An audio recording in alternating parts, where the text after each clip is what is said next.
I need to say this to you straight, and I need you to really listen, because I have watched this exact situation end in complete devastation more times than I want to count. You met her in a bar. Or maybe you told yourself you just happened to talk to her there, as if the location changes what it means. And now, weeks or months later, you are thinking about a future with this woman. Maybe you are already thinking about marriage. And everyone around you, your expat friends, maybe even some locals you have come to trust, they are giving you that look. You know exactly the look I mean. And you are telling yourself they do not understand her the way you do. You tell yourself she is different. I am not here to be cruel to you. I have enormous respect for what you feel, and I am not going to minimize it or mock it. But I am here to tell you, with full honesty and no apology, that there is a very specific set of things happening beneath the surface of your relationship that you have not been shown yet. And by the time this video is over, you will be looking at your situation with completely different eyes. Subscribe before you do anything else, because what I am about to tell you will not come from someone who wants to make you feel comfortable. It will come from someone who genuinely wants to protect you. She was not like the others. That is the sentence I hear most often from men in your situation, and I want to look at it very carefully with you, because it contains something important that most people never stop to examine.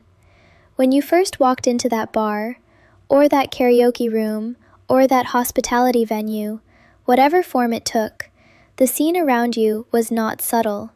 You could see what the transaction was. You are an intelligent man with decades of life experience, and you knew where you were, and you understood the basic nature of the environment. But then she came and sat near you, or she was introduced by someone you both knew, or she simply caught your eye from across the room, and something felt immediately, noticeably different about her. She was quieter than the others. She seemed slightly apart from the environment, like she did not quite belong there, like the place had claimed her against her better nature. She listened when you talked, actually listened, with her eyes and her attention and her body language, not just waiting for you to stop. She did not immediately angle for drinks or guide the conversation toward what you could provide. She asked about your life back home with what seemed like genuine, unhurried curiosity. And then she told you her story. Every woman in that situation has a story, and hers had the specific quality of making you feel like you were the very first person who had ever truly listened to it all the way to the end. She came from the province, maybe Samar, maybe Leyte, maybe somewhere in the mountains of Mindanao. Her family needed help. Her father was sick, or had already passed, or had left when she was too young to understand why. She was the eldest daughter, which, in Philippine culture, carries a weight that is real and genuinely heavy. The eldest daughter is expected to be the second mother, the financial lifeline, the one who sacrifices her own dreams so the younger ones do not have to. She had not planned for this life. She had other dreams once: nursing school, a small business, a simple life closer to her family in the province. And somehow, through a specific sequence of pressures and circumstances that she described with visible pain, her options had narrowed down to this one. And you, sitting across from her, hearing all of this, felt something shift in your chest. Not just desire, though that was present too. Something more protective than desire. Something that felt like genuine purpose. You started thinking, quietly and then with increasing conviction, about what it would mean to give this woman a way out. That is where your real story begins. And I need you to understand precisely what was happening in that moment on her side of the table, because it is different from what you were experiencing. Not because she is simply evil, but because she is operating inside a system with its own language and its own mechanics and its own economy that you were never taught to read. The first red flag is so specific and so consistent across dozens of stories I have heard that I want you to commit it to memory. At some point, the bar became a transaction point in your relationship. There was a process for having her spend time with you outside the establishment, a fee paid to the venue, a system built precisely for that purpose, and you either participated in it directly or you found an arrangement that worked around the formal mechanism. And the moment that financial structure entered the picture was the moment you stepped fully inside a particular economy, one with its own rules, its own power dynamics, and its own emotional language that sounds exactly like genuine affection, but operates, at its structural foundation, like commerce. That is not a moral accusation. It is a structural reality that you need to see with clear eyes. The second red flag came sometime after those first weeks, when the urgency began to appear. Not immediately, because she has enough experience, or the pattern is old enough, to know that urgency introduced too early will drive a cautious man away. But at some point, a need appeared. It was framed carefully. It was not a demand. It was a vulnerable disclosure delivered with a visible measure of shame, which made you feel trusted and chosen rather than targeted. Her younger sibling needed school fees. The roof of the family home in the province needed repair after a typhoon, and there had genuinely been a typhoon, because she does not fabricate everything from nothing. The emergency had real elements. The amount she asked for was calculated, whether consciously or by instinct, to sit just within the range of what you might give someone you care about without it feeling obviously transactional. And you gave it. And the gratitude she showed you felt like love. It had the exact emotional texture of love, the warmth, the softness, the intimacy in her eyes when she thanked you. And the distinction between gratitude and genuine love seemed irrelevant in that moment, and for many moments after. The third red flag is the most subtle and also the most consequential, because it is the one that makes marriage feel like the logical and even necessary next step. It is the gradual narrowing of her emotional world to include primarily you. She stopped referencing other customers, or denied their existence, or minimized them in ways that were technically plausible given what you could verify. She created the emotional architecture of an exclusive relationship without ever having the direct, accountable conversation that would make it official and real. And you, wanting to believe what was being created, did not push for that conversation. Because asking directly would have required confronting questions that might have dissolved something you were not ready to lose. The ambiguity was protecting the feeling. And the feeling was, if you are honest with yourself, one of the best things you had experienced in years, maybe in a very long time. Let me tell you the truth about bar culture in the Philippines, because most people, including many Filipinos, avoid this conversation with the level of directness it actually requires and deserves. The women in these establishments are not, as a category, bad people. I want to be absolutely clear about that because it is true, and because flattening them into villains would be its own kind of dishonesty.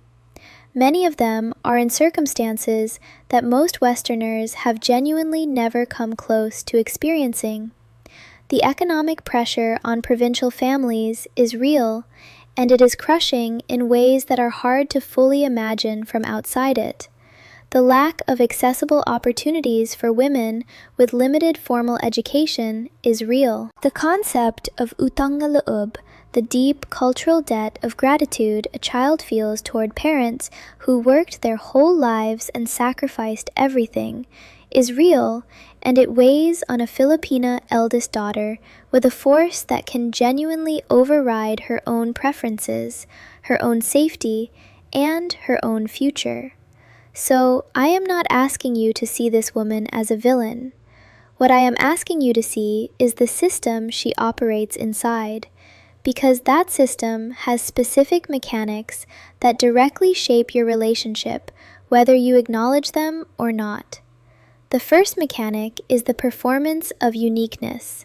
Every woman in that environment, every single one, has a carefully developed version of herself that makes a particular kind of man feel like he is seeing something real that her other clients are not permitted to see. The vulnerability she shared, the quietness that set her apart from the others, the sense that she did not quite belong there, and that the environment had claimed her against her real nature.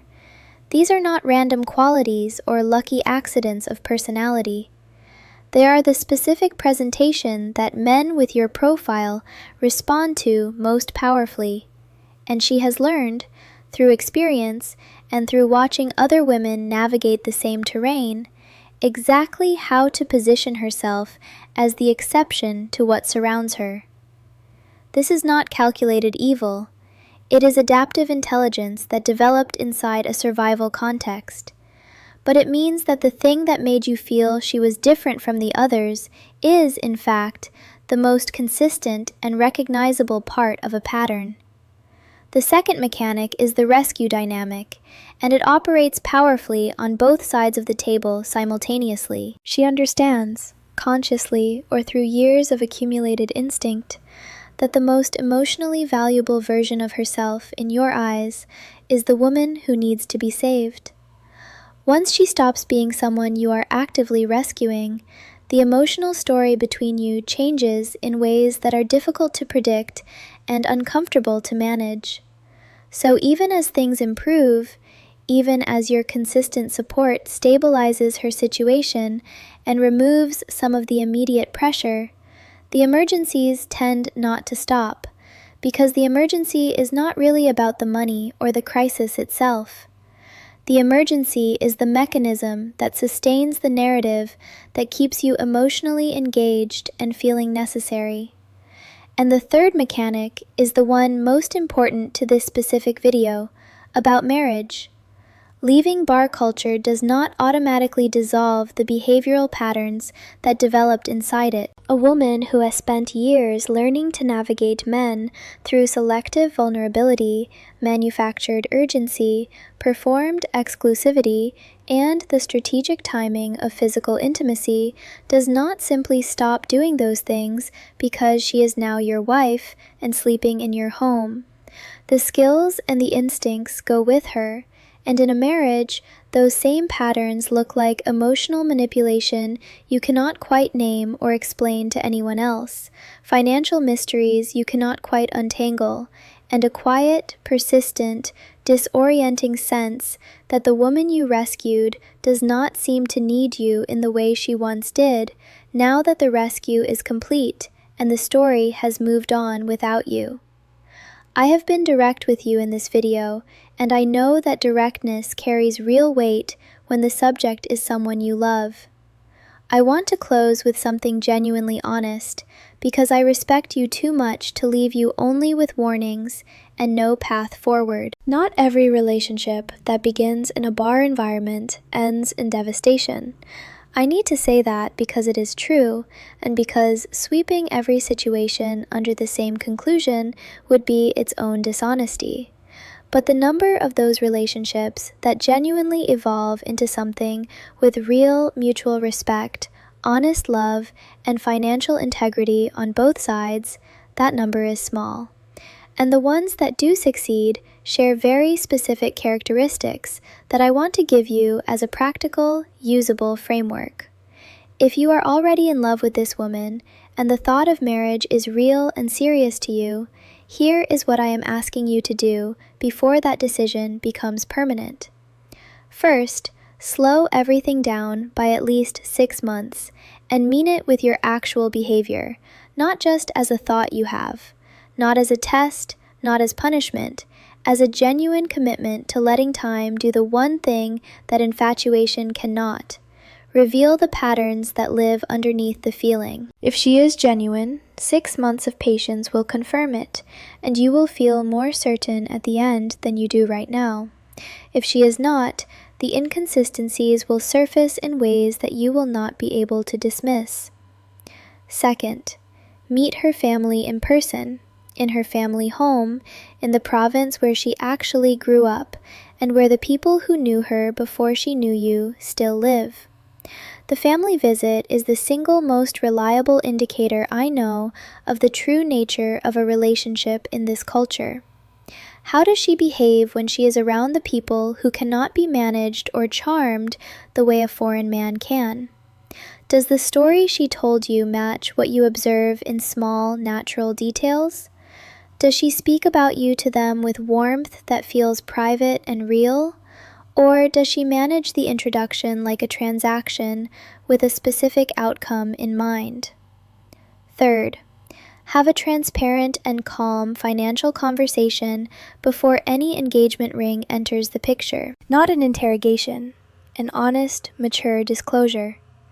Tell her what you have, what you are willing to share within a real marriage, and what you will protect for your own security. Watch carefully how she responds to those limits. A woman who genuinely loves you will not be destabilized or offended by financial boundaries. She will understand them as part of building something honest together. A woman who is primarily here for what you can provide will show you, in her response to those limits, exactly what has been driving her all along. And fourth, find a neutral Filipina woman, someone who has no relationship with her, no stake in your outcome, no reason to tell you anything other than what she honestly sees, and share your situation with her. Ask her to listen and tell you what she sees without editing herself for your feelings. You need a translator for this culture. That translator needs to be someone with nothing to gain from protecting the story. You deserve love that is fully and completely real, the kind that does not cost you your savings or your dignity or your hard-won ability to trust your own judgment. That kind of love exists for you here, but you will not find it by making the most permanent decision of your life on the strength of feeling alone. Bring your heart and your wisdom together. That combination is what will actually protect you and get you to something worth keeping.